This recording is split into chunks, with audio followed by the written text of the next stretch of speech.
तो आप ये लाइव तस्वीरें देख रहे हैं गांव सिद्धपुर से जननायक जनता पार्टी के राष्ट्रीय अध्यक्ष केसी बांगड़ आज प्रदेश सचिव जज्बा के प्रदेश सचिव रमेश सिद्धपुर जी के निवास स्थान पर पहुंचे और आप देख सकते हैं यहां पर उनका स्वागत किया जा रहा है। समर्थक यहां पर मौके पर मौजूद हैं जिसकी लाइव तस्वीरें हम आपको एवीआई न्यूज़ इंडिया पर दिखा रहे हैं।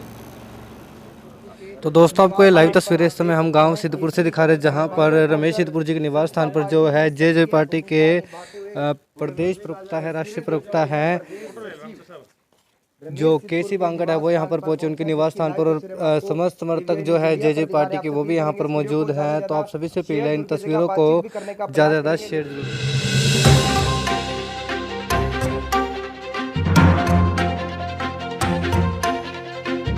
चुनाव है सर, क्या रहेगा? निकाय चुनाव और पंचायत चुनाव दोनों का अभी डिक्लेरेशन नहीं हुआ है और हरियाणा प्रदेश में जननायक जनता पार्टी और भारतीय जनता पार्टी की गठबंधन की सरकार है और हमारी पार्टी की राष्ट्रीय कार्यकारिणी और प्रदेश कार्यकारिणी की मीटिंग में हमने ये फैसला किया है कि हम ये दोनों चुनाव, जिस तरह से गठबंधन में सरकार चल रही है, दोनों पार्टियां गठबंधन करके इन चुनाव को लड़ने का काम करेंगे। सर, हरियाणा सरकार द्वारा 134 से जो स्कीम थी जिसके तहत बच्चे प्राइवेट स्कूलों में एडमिशन लेते थे वो बंद कर दी गई है, उसके बारे में? नहीं, वो एक पहली क्लास से शुरू किया है कि बीच में एडमिशन नहीं होंगे, पहली क्लास से एडमिशन होंगे और जो कोटा निर्धारित है, जो आज पहली क्लास में फिर वो दूसरे में चली जाएगा, नेक्स्ट ईयर थर्ड में होगा, फोर्थ में होगा, इस तरह से चलते चले जाएंगे। एंट्री फर्स्ट क्लास से शुरू की है और चूँकि हम गठबंधन में हैं, ये विभाग हमारे पास नहीं है, ये विभाग के मालिक जो न दूसरे लोग हैं उनके पास है। ज़्यादा डिटेल में वो लोग बात कर सकते हैं। हम तो इतना कहते हैं कि जिन्होंने जो पहली क्लास से एंट्री दी है वो मैं समझता हूँ सफिशिएंट है। एक पंजाब विधानसभा में जो चंडीगढ़ का जो मामला चल रहा है उसके बारे में क्या कहेंगे सर? हमारी पार्टी का बहुत क्लियर स्टैंड है, जननायक जनता पार्टी का। ऐसे प्रस्ताव पास करने से कोई चंडीगढ़ नहीं मिलेगा। चंडीगढ़ के लिए चौधरी देवीलाल ने बहुत बड़ा बलिदान दिया था हरियाणा बनाने में, हिंदी भाषा के लिए, और चंडीगढ़ आंदोलन चला करके चौधरी देवीलाल ने और अनेक उनके साथियों ने बड़ी कुर्बानियां और बलिदान दे करके चंडीगढ़ के ऊपर, पानी के ऊपर, हिंदी भाषी क्षेत्रों के ऊपर अपना अधिकार रखने के लिए, इन तीन मांगों के लिए जननायक जनता पार्टी चौधरी देवीलाल के सिद्धांतों पर बनी पार्टी है और चौधरी देवीलाल ने जो कुर्बानियाँ दी, उनके साथियों ने जो कुर्बानियाँ दी, उन कुर्बानियों को हम जाया नहीं जाने देंगे। सर, सीएम सिटी में करनाल में तहसीलदार और डीटीपी प्रकरण में भ्रष्टाचार, करोड़ों रुपए का भ्रष्टाचार मामला होता, तो आने वाले समय में और क्या प्राथमिकता रहेगी भ्रष्टाचार पर लगाम लगाने के लिए? जहाँ जहाँ भी कहीं भ्रष्टाचार की बू आती है, सरकार उस पर तुरंत कार्रवाई करती है और कठोर कार्रवाई की जा रही है। हमारी सरकार के दौरान कोई भी भ्रष्टाचार की जो बात आई है उसको किसी विपक्ष ने नहीं पकड़ा है, ना किसी आम आदमी ने जिक्र किया है। सरकार ने स्वयं पकड़ा है भ्रष्टाचारियों को, स्वयं पकड़ करके उनको कठोर से कठोर सज़ा देने का काम किया जा रहा है। उसमें चाहे डीटीपी है, चाहे तहसीलदार है, चाहे एचपीएससी का डिप्टी सेक्रेटरी है, चाहे जो भी व्यक्ति है, स्वयं सरकार चोरों को पकड़ती है और उनकी चोरी उजागर करती है और उनको जनता के सामने नंगा किया जाता है और कानून के हवाले किया जाता है। कानून के तहत जो कठोर से कठोर सज़ा बनती है उनको उस सज़ा से गुजरना पड़ेगा। हरियाणा की मंडियों में गेहूं की खरीद शुरू हो चुकी है। अभी किसानों को आने वाले समय में किसी प्रकार की दिक्कतें ना आए तो किस तरह के पुख्ता प्रबंध? पिछले 2.5-3 साल से 3 सीज़न हो गए, अब तीसरा सीज़न है।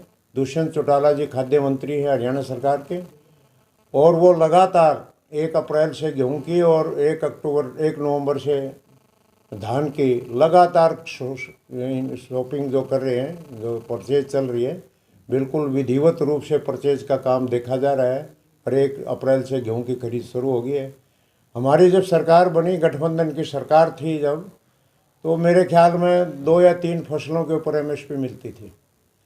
जिस किसान आंदोलन में एमएसपी का जिक्र किया, किसान के बेटे चौधरी देवीलाल के सच्चे उनके वारिस, अगर मैं कहूँ तो शायद गलत नहीं होगा, जिसने आज 13 फसलों के ऊपर एमएसपी दुष्यंत चौटाला जी दे रहे हैं। दुष्यंत चौटाला ने किसान आंदोलन में भी कहा था कि अगर मैं एमएसपी के ऊपर और मंडियों के ऊपर अगर कोई कुठाराघात हुआ, कोई चोट लगी, तो दुष्यंत चौटाला पहला आदमी होगा जो इस्तीफा दे करके किसान का झंडा लेकर उनके बीच में खड़ा होने का काम करेगा। आज हम बधाई देते हैं डिप्टी चीफ मिनिस्टर को। उन्होंने ना केवल पुख्ता इंतजाम किए हैं परचेज के, बल्कि 13 फसलें आज हरियाणा प्रदेश में हिंदुस्तान का पहला एकमात्र प्रदेश है जिसमें 13 फसलें एमएसपी के ऊपर खरीदी जा रही हैं। और उनका 13 की 13 फसलों को खरीदने का, मंडियों का प्रबंध करने का, बोरियों का प्रबंध करने का, स्टोर तक अनाज भिजवाने का सारा प्रबंध जो है दुष्यंत चौटाला जी नियमित रूप से देख रहे हैं। और बहुत अच्छे तरीके से किसान की न केवल फसल बिक्री है बल्कि 72 घंटे के अंदर अंदर किसान को डायरेक्ट पेमेंट उसके खाते में जा रही है। ये एक नई प्रणाली दुष्यंत चौटाला जी ने शुरू की है। पहले आड़तियों के माध्यम से पेमेंट जाती थी और किसान जो है बहुत तंग होता था, कई बार उसका ब्याज कटने में देरी हो जाती, कई बार उसको। आज तो उल्टा किसान को ब्याज मिलता है। अगर सरकार की पेमेंट 72 घंटे से ज़्यादा जब भी शुरू होगी, ब्याज का मीटर सरकार के ऊपर शुरू हो जाता है। 72 घंटे से ज़्यादा अगर सरकार डिले करती है पेमेंट में तो सरकार ब्याज समेत पेमेंट करती है। पिछले सीजन में धान की कुछ पेमेंट डिले हुई थी कुछ अधिकारियों की गलती की वजह से, तो सरकार ने मेरे ख्याल में 8-9 करोड़ रुपया किसान को धान की फसल का ब्याज भी देने का काम किया था। सर, जजपा का सदस्यता अभियान चलाया जा रहा है, क्या संदेश देना चाहेंगे समर्थकों को? हमारे जो है 2018 में नई पार्टी बनी थी, हमने सदस्यता अभियान चलाया था। उस समय लोकसभा का चुनाव आ गया, फिर विधानसभा का चुनाव आ गया। हम पार्टी का फैलाव बहुत ठीक ढंग से नहीं कर पाए। चुनाव आयोग की हिदायतों के अनुसार अब जो है हर 3 साल के बाद अपना सदस्यता अभियान हर पार्टी को सदस्य बना करके, सदस्यता के आधार के ऊपर संगठन बना करके और संगठन का सारा ब्यौरा, पार्टी की इनकम और खर्चे का सारा ब्यौरा चुनाव आयोग को देना होता है, तभी पार्टी की मान्यता और चुनाव चिन्ह बरकरार रहते हैं। तो अब 3 साल के बाद हमने सदस्यता अभियान शुरू किया हुआ है। 5000 मेंबर प्रति हल्का जो हमारे आम मेंबर हैं वो हम बना रहे हैं। और इससे पहले हमने सक्रिय सदस्यता अभियान भी चलाया था। 450 सदस्य प्रति हल्का, 90 के 90 हल्कों में हमारे 45,000 मेंबर उस समय बने थे। अब 4.5 लाख मेंबर 90 हल्कों में, 5,000 मेंबर प्रति हल्का, 4.5 लाख मेंबर हम जो है बनाने का काम करेंगे।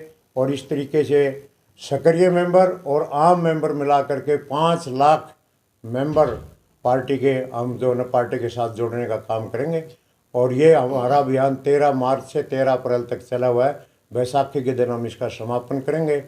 और 13 मार्च को डॉक्टर अजय सिंह चौटाला जी के जन्म दिवस के ऊपर हमने यह अभियान शुरू किया था। जजपा की चाबी चली और गठबंधन सरकार बन गई सर जी। स्थानीय निकाय चुनाव होने वाले हैं आने वाले समय में, पंचायती, उसमें चाबी क्या कमाल दिखाएगी? चाबी हम गठबंधन से, ये पहला चुनाव हमने जो विधानसभा का चुनाव लड़ा वो अकेले अपने सिंबल पर लड़ा था। अब जो है गठबंधन के तहत हम विधानसभा ये निकाय का भी चुनाव लड़ेंगे और पंचायत के भी, जिला परिषद के चुनाव भी हम गठबंधन के तहत लड़ने का काम करेंगे। और निश्चित रूप से जो है जब एक और एक 2 पार्टियां मिलती हैं तो 11 हो जाते हैं। निश्चित रूप से एक अच्छी जीत निकाय चुनाव में भी, पंचायत चुनाव में भी गठबंधन लेकर आगे बढ़ेगा। जब हमारे 46 MLA बनेंगे, दुष्यंत चौटाला चीफ मिनिस्टर बनेंगे। जिस दिन हरियाणा प्रदेश के चीफ मिनिस्टर दुष्यंत चौटाला बनेंगे, पहली कलम से 5100 रुपये पेंशन। एक लास्ट सवाल और पूछ लेता हूं। और अभी जब हम डिप्टी चीफ मिनिस्टर तक पहुँचे हैं, हमारे 46 की बजाय 10 MLA आए हैं, फिर भी हम कोई कमी नहीं रख रहे। 250 रुपये हर साल के बढ़ाए जा रहे हैं और 5 साल में 250 करके 3700-3800 तो वैसे ही हो जाएंगे।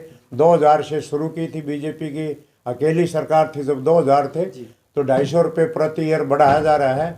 हम संगठन में बहुत छोटे आदमी हैं, 10 हमारे MLA हैं, 40 आदमी बीजेपी के, वो बड़े पार्टनर, हम छोटे पार्टनर हैं। लेकिन छोटे पार्टनर होने के बाद भी हमारे घोषणा पत्र में जितनी भी हमने वो घोषणाएं की थी जनता से, हम 50% की लगभग घोषणाएं पूरी करवा चुके हैं। दुष्यंत चौटाला जी बहुत संघर्षशील नौजवान नेता हैं हरियाणा प्रदेश के। उन्होंने नौजवानों के लिए 75% रोजगार की बात पूरी कराई, पेंशन 2 बार 250 रुपये बढ़ाई और महिलाओं के लिए 50% पंचायती राज चुनाव में आरक्षण की बात करवाई। बैकवर्ड जाति के लोगों के लिए चेयरमैनी में 8% आरक्षण की बात की। कई मांगे हमारी पूरी हुई हैं और कई जो है ना भी पाइपलाइन में हैं। इन सब बातों को लेकर के दुष्यंत चौटाला जी और हमारी पार्टी डॉक्टर अजय सिंह चौटाला जी संघर्षरत हैं। और आज हम प्रदेश के 90 के 90 हलकों में जनसभाएं कर रहे हैं। अभी आपके पड़ोस में शाहबाद में जनसभा करके आए।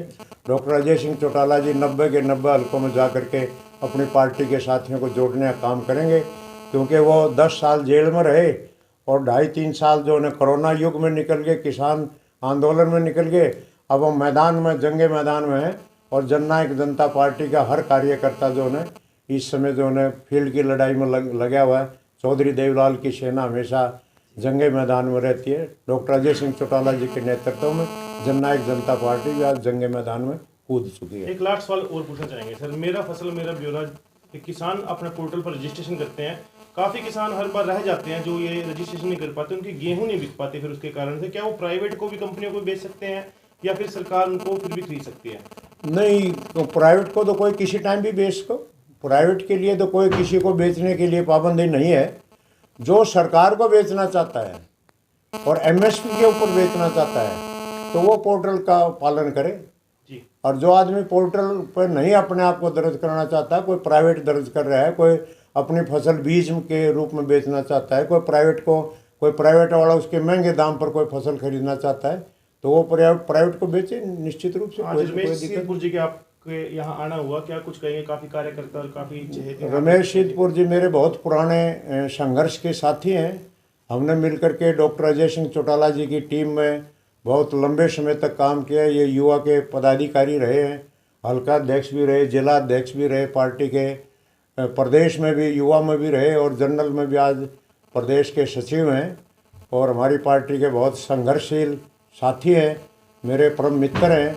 मैं इनके शादी में नहीं आ पाया था, आज जो है मुझे सौभाग्य प्राप्त हुआ कि मैं यहाँ का अन्न पानी लेकर के जाऊँगा और आपको भी सहभागी बनाऊँगा। बहुत बहुत थैंक यू सर।